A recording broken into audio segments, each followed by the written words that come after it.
tine. Știi deja.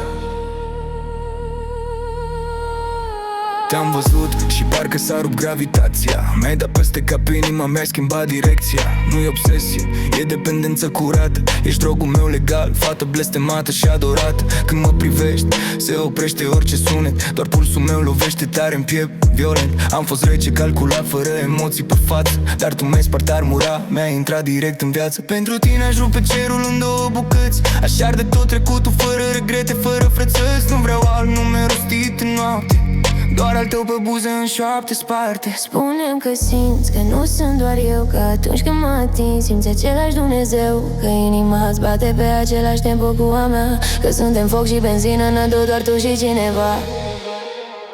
Te iubesc mai mult decât pot să respir, mai mult decât sângele care-mi curge în delir. Dacă pleci mă sting, nu mă ai amecou. Ești tot universul meu, n-am plan B, n-am alt show. Mai mult decât aș iubi vreodată pe altcineva, mai mult decât pe mine, mai mult decât viața mea. Dacă lumea se rupe, eu rămân lângă tine. Tu ești războiul meu, dar și pacea din mine.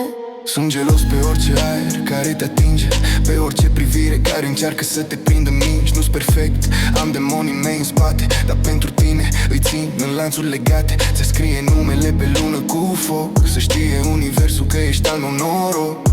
Când zâmbești mă dezărmezi complet, când plângi simt că mor încet, încet. N-am nevoie de faimă, nici bani, nici tron, doar să-ți aud vocea la 3 dimineața la telefon. Dacă iadul e prețul să te țin lângă mine, semnez cu sânge fără teamă de mâine. Dacă te pierd tot ce sunt, rămân doar o umbră, un om mărunt. Dar cât timp respir lângă mine în pat, sunt rege, sunt viu, sunt complet vindecat.